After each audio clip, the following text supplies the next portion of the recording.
En nombre del Padre, del Hijo y del Espíritu Santo. Amén. Amados hermanos, en nuestro Señor Jesucristo, nos encontramos en el tercer domingo después de Pentecostés. Y en el Evangelio de hoy vemos el milagro del leproso y del siervo del centurión, la turba que le seguía, la muchedumbre, y un leproso le pide que si quiere, si es su voluntad, puede curarle, y le cura, y le pide que no lo cuente a nadie, por modestia, no para hacer propaganda, como hacen los protestantes, falsos milagros, que si llega a haber algo de cierto es por intervención del demonio, porque son prodigios. Pero ya vemos que no está la parafernalia del espectáculo, por eso es la discreción, no se lo digas a nadie, pero ve a los sacerdotes para que les sirva de testimonio y da la ofrenda. Y al centurión que le pide por su siervo, y nuestro Señor le dice, sí, voy. Y el centurión le dice que no hace falta, que así como él tiene mando sobre sus soldados, sus siervos, le dice va y va, viene, ven y viene, a su siervo hace esto y lo hace. Pues nuestro Señor podía también de palabra ordenar y curar a su siervo. Y quedó nuestro Señor maravillado, pasmado, podríamos decir así, de no haber encontrado tanta fe en toda Israel. De este centurión romano. Y aquí vemos la importancia, mis estimados hermanos, de la fe, lo fundamental. La fe que es la que nos arraiga en Dios, nos hace adherir a Dios. Es esa adhesión de la inteligencia movida por la voluntad, bajo la gracia de Dios, que adhiere a Dios. Y como dice Santo Tomás, el objeto de la fe, y esto lo he dicho muchas veces, pero hay que repetirlo, porque desgraciadamente no se predican estas cosas elementales, básicas y esencialísimas, y que hoy están en juego. El objeto de la fe es la verdad primera. Esa verdad primera cuya visión nos beatifica y que sucede a la fe. Vea en qué síntesis Santo Tomás lo define. La verdad primera, y claro que la verdad primera es Dios, pero aquí se trata en el orden sobrenatural, porque es la verdad primera cuya visión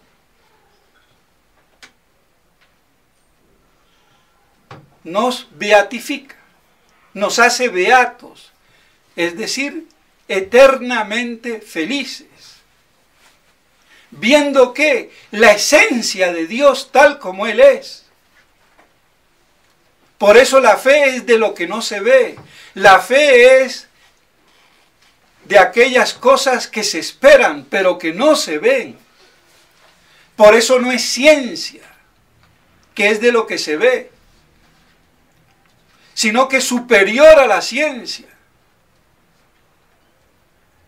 Aunque no se vea, porque justamente se trata ya del orden sobrenatural, divino, y no simplemente de Dios conocido por la ciencia, por la filosofía, cuya existencia la conozco por la razón, si es que la tengo correcta y no cuadrada, que ya eso es otro problema. Entonces la verdad primera, cuya visión nos beatifica. Aunque los manuales hablan de verdad primera y no aclaran, repiten, a veces como loros, porque la verdad primera, que es Dios, tiene un conocimiento natural y uno sobrenatural, y aquí en la fe es eso, el orden sobrenatural. Y por eso entonces la fe,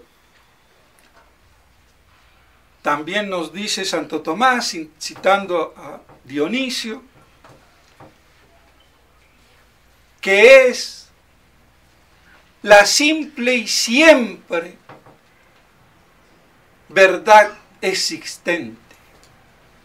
Cómo Dios se identifica con la verdad.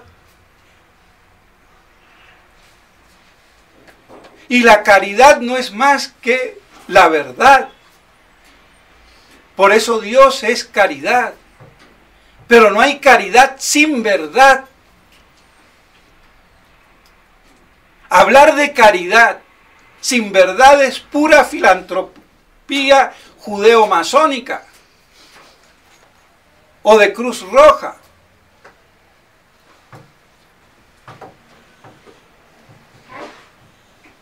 Entonces ese núcleo esencial y trascendental de la simple y siempre existente verdad, simple porque Dios no está compuesto, no tiene componentes.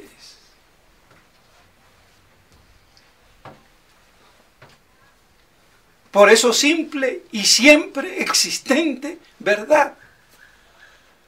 Mejores definiciones y expresiones de la fe no puede haber. Y por eso entonces culmina la fe después de la muerte en la visión beatífica.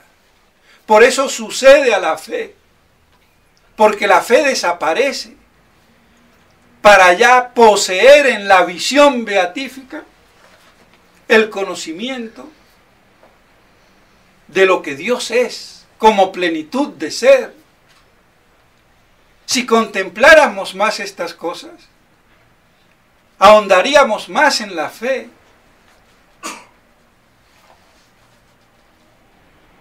Y tendríamos así mucho más cuidado de cuidar ese don.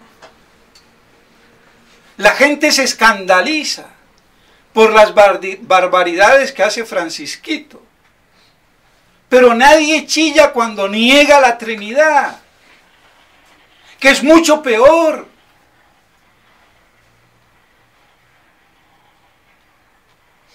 Y Monseñor Felé y toda la fraternité, ni Pío dicen de eso. Ahora esperando en julio a la nueva elección a ver el idiota que va a salir, porque ya están todos idiotizados, por lo menos en los altos mandos. ¿Qué va a salir de ahí? Un imbécil más.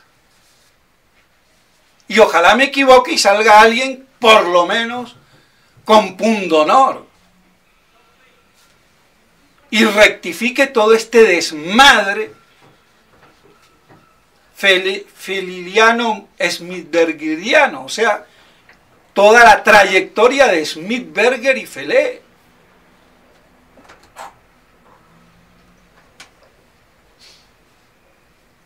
Y arrastrando a los fieles, que algunos se dejan arrastrar por tontos y otros porque no tienen elementos, no les han dado los elementos o se han aburguesado.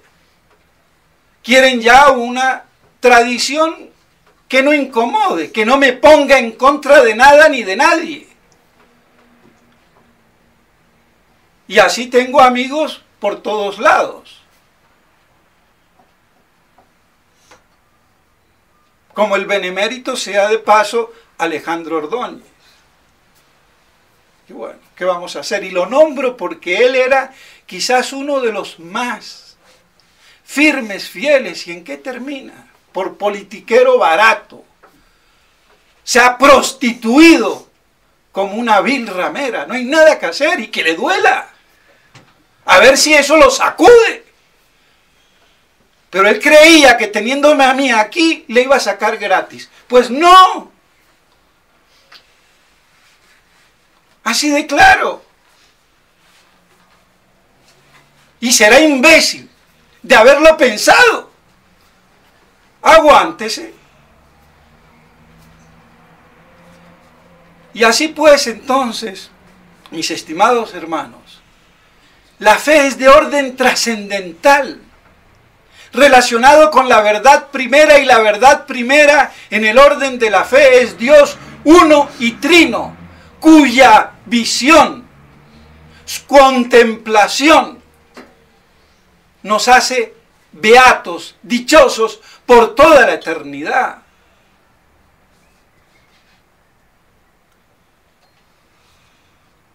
Entonces, donde hay error, mentira, engaño, no está Dios.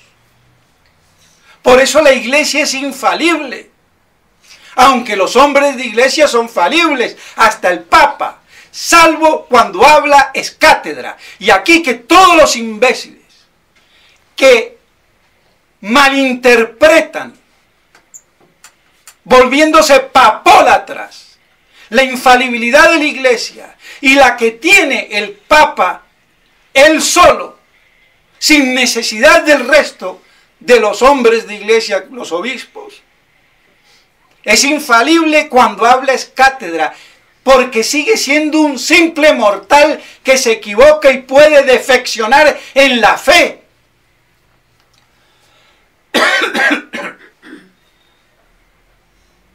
Y no es que no sea papa porque, como dice Galat, y ahora que vino Alberto Villasana también, que le hizo abrir los ojos y que yo lo conozco, que metió la pata al decir que Ratzinger, el teólogo más grande incluso que Santo Tomás. Imbécil, le dije, cuidado porque somos amigos. Eso no se puede decir, es un modernista hereje, pero tampoco tiene la inteligencia de Santo Tomás de Aquino. Por Dios. A ver si va a ser capaz de escribir la Suma Teológica y todas las obras que escribió, que son el culmen de la doctrina teológica de la Iglesia.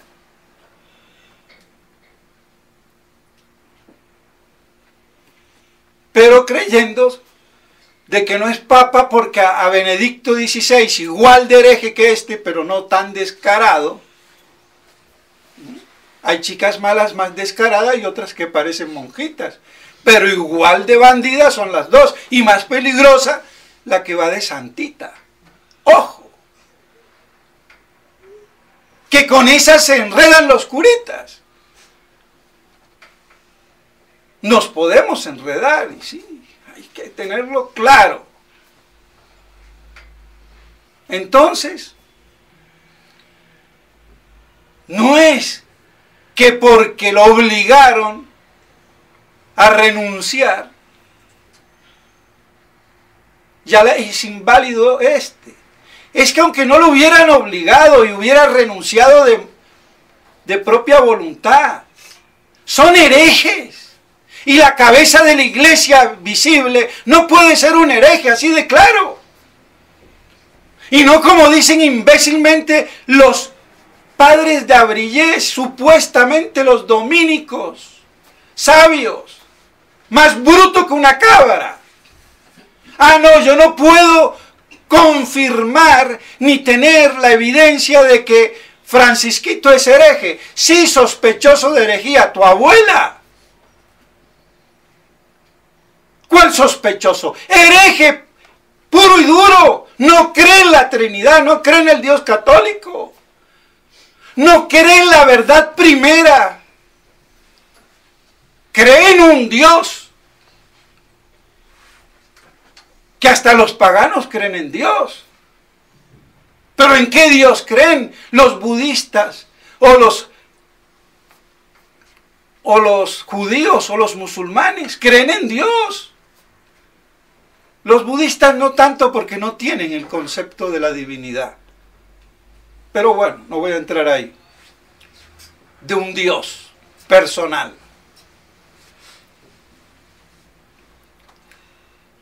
Pero los judíos lo tienen, los musulmanes lo tienen. Y no es el Dios católico. En ese es el Dios que cree Francisquito Pancho Villa, de la Villa de Roma. Pues bien. Así que no hay la evidencia. Y habría que juzgarlo. No, señores, es una opinión de Cayetano, refutado por San Roberto Belarmino. Porque isofacto la herejía manifiesta hace claudicar en la fe y en el pontificado. Punto. Entonces que no me pongan con una teoría de Cayetano como si fuera la única que hay y que fuera la que prevalece. Por Dios, ¿qué les pasa? Y esos son los dominicos de Abrillé. ¿Qué les queda a los demás dominicos del mundo? Y no hay nadie que les plante la cara teológicamente.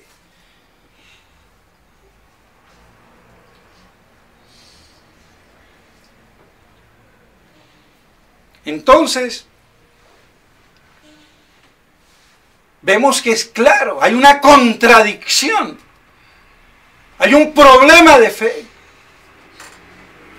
Y cada uno lo resolverá en su conciencia, como decía Monseñor Lefebvre, que no se animó a concluir, pero dejó la puerta abierta. Y eso es lo que han combatido Smith-Berger y Felé. Claro que del otro lado tenemos los ultrasedevacantistas viscerales, que son otro desastre.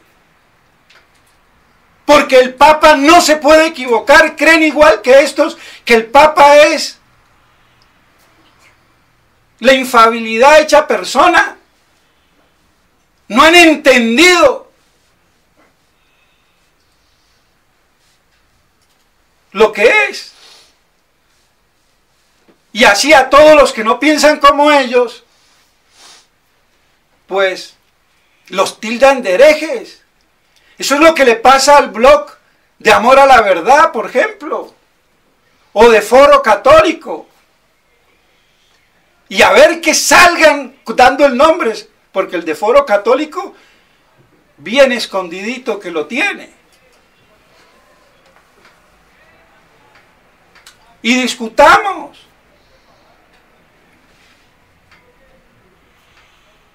Pero ¿qué van a discutir si no saben lo elemental? Uno no se hace teólogo con 2 o 3 versículos de la Suma Teológica, si es que los conocen.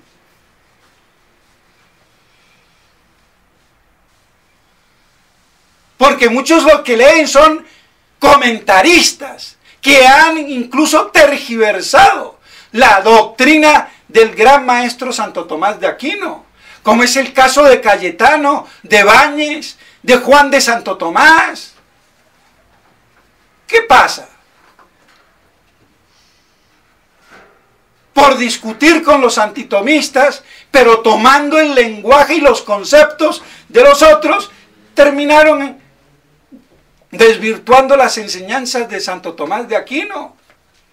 Y a eso se le llama falsamente la escuela teomista clásica. Y está putrefacta. ¿O cómo creen que hemos llegado a este modernismo? Por esas degeneraciones acumuladas y nunca corregidas. ¿Qué vamos a hacer?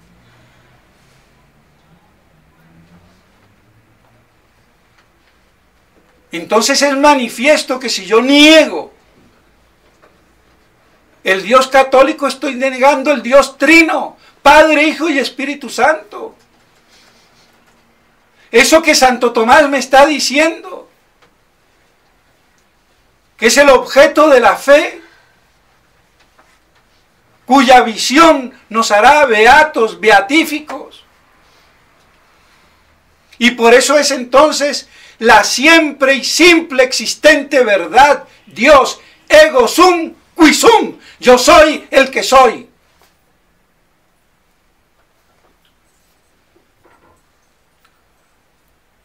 Y así entonces, ¿qué tenemos?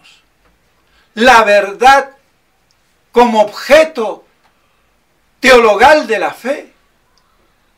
Y por eso en Fátima habla de que Portugal no perderá el dogma de la fe, porque es la fe dogmática, teológica, no la fe voluntarista, nominalista o sentimentalista.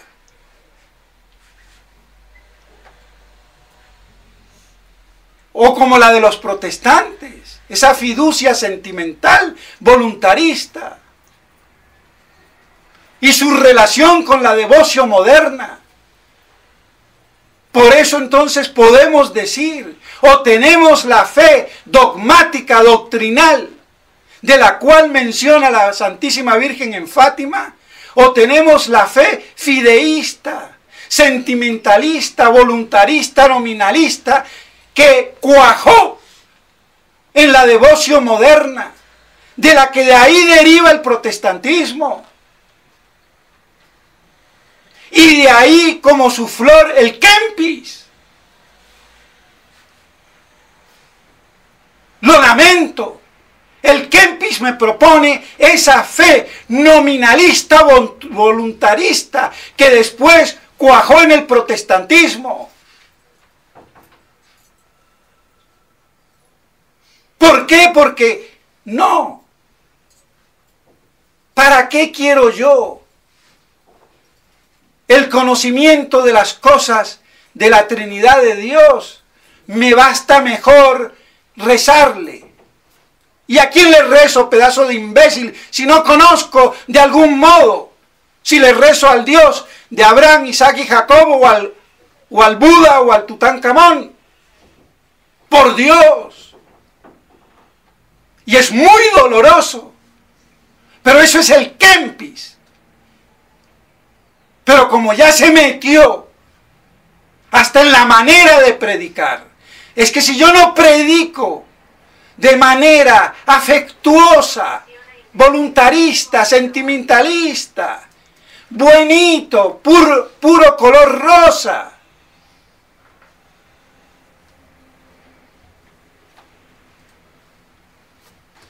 hay que predicar la verdad.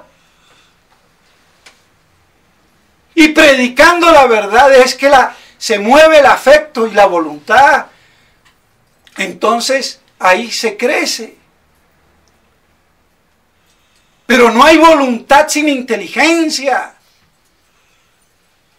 Por eso las obras de Dios son libres, pero son de acuerdo a la inteligencia y sabiduría de Dios. Y no como Ockham, que dependía de la voluntad libérrima de Dios.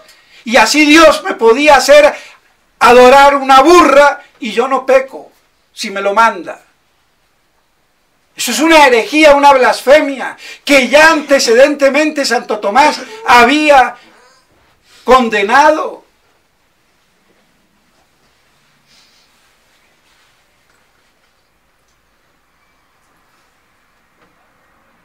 Pero todos estos males vienen de hace más de 1000 años. Y se han ido incrementando. Y bueno, eso minó la teología. Y por eso ahora tenemos lo que tenemos. Y bien merecido por imbéciles que somos.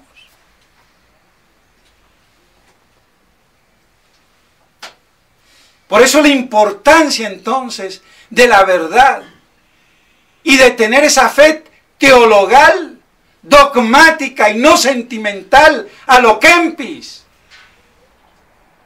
a lo puro violín, que considera que la inteligencia es casi pecado, orgullo, soberbia.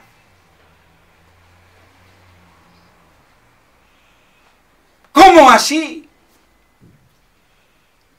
Si la fe es la adhesión de la inteligencia. movida por la voluntad, bajo la gracia de Dios. Pero la que adhiere es la inteligencia. Por eso es luz. Porque lo propio de la voluntad, de la libertad, es el movimiento hacia lo querido. Pero la inteligencia es posesión de luz, inteligida. Y por eso la doble procesión del Hijo y del Espíritu Santo, uno por vía de inteligencia, de luz inteligida, de verbo, el verbo, segunda persona, y el otro de movimiento, de impulso, de amor, el Espíritu Santo.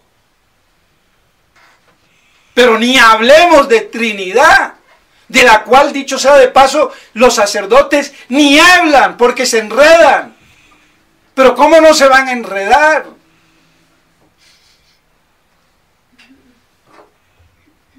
Si no tienen los elementos básicos necesarios.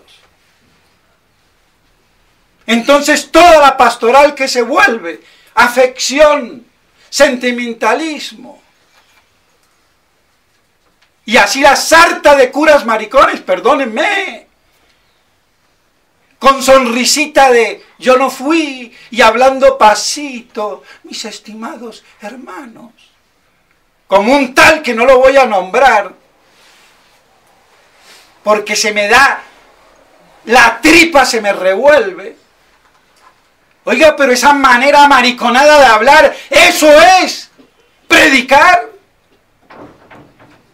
Oiga, pero ¿qué fueron a ver al desierto?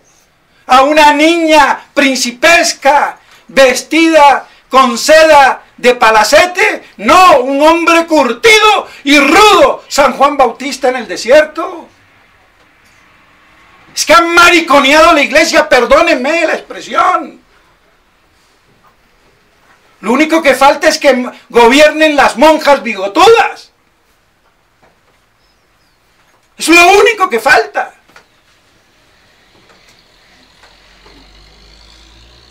¿Qué pasa? Yo lo lamento, pero las cosas son así.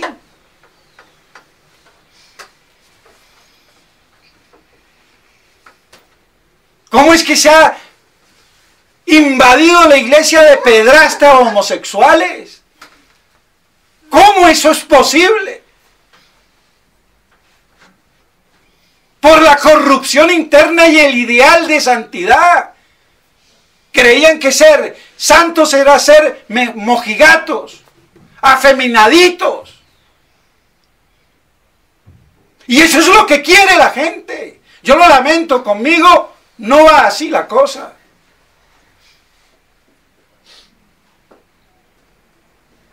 Esa degeneración que ha habido. Porque se tiene una fe que no es dogmática, teologal. Es una fe sentimental, voluntarista, nominalista, sentimentalista. Una fe como la pueden tener los protestantes, ni más ni menos. Y por eso tanto aparicionismo. Porque si yo no estoy fundamentado en la verdad primera, cualquier aparición, se me apareció la Virgen, bueno, si es verdad, alabado sea el Señor. Pero no te quedes en el chocolate, en el dulce de la aparición. Tienes que ver el contenido de verdad y el afianzamiento en la fe y la repercusión en la caridad. Como dice la epístola, no volver mal por mal, sino por bien, y darle de comer a tu enemigo. Por eso yo me tomo un tinto de vino o de café con cualquiera, hasta con mis enemigos. Porque no se trata de un odio visceral a la persona, sino al error. Está claro.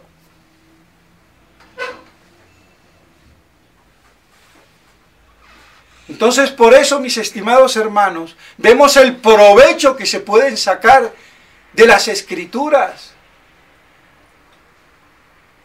Con doctrina, con sabiduría. Que es superior a la inteligencia, porque la inteligencia, el diablo es inteligente, pero de sabiduría cero, es un imbécil. Pero no puede haber sabiduría sin inteligencia, sino que la sabiduría es el culmen de la inteligencia, cuando llega al conocimiento por las altas y últimas y primeras causas. Y esa es la verdad primera que nos beatifica. Dios en su esencia. Pues bien, mis estimados hermanos, no me quiero alargar, pero que si logro que esto se nos quede y lo podamos meditar, vemos cuán importante es para mantenernos con una fe doctrinal, no sentimental, afectiva, que sea pura y virginal, sin contaminación, y esperando así que después de la muerte podamos gozar de esa visión que nos hace beatos. Pidamos a la Santísima Virgen María que nos ayude, pero no, y me estaba olvidando, por eso, aunque ya lo he dicho, la fe tiene por objeto a Dios, tanto materialmente como formalmente. Materialmente, la esencia de Dios, Deus in essendo, lo que es, y todo lo que se relaciona con Dios.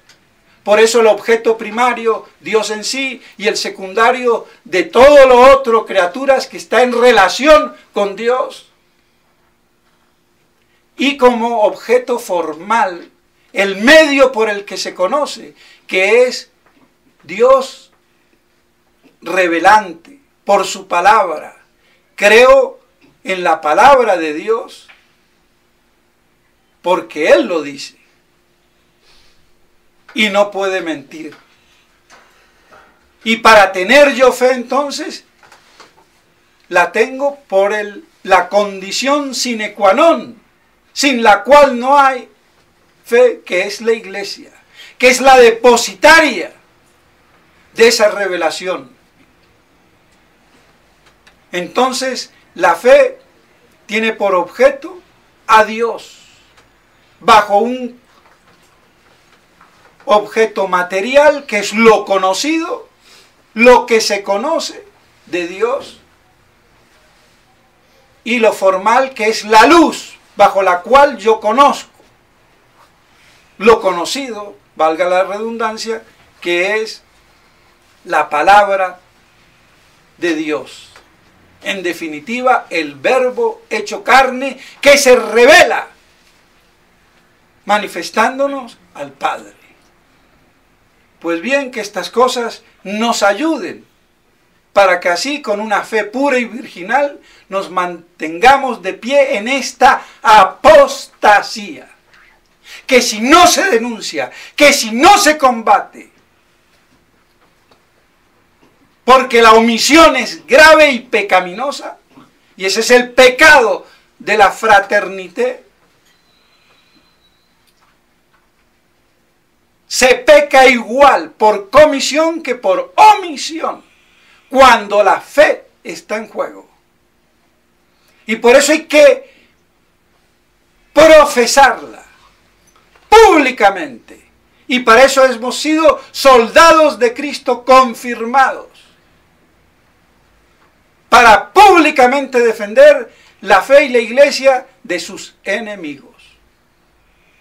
Que la Santísima Virgen María nos ayude a conservar estas cosas en nuestros corazones como ella las guardaba y contemplaba en el suyo. En nombre del Padre, del Hijo y del Espíritu Santo. Amén.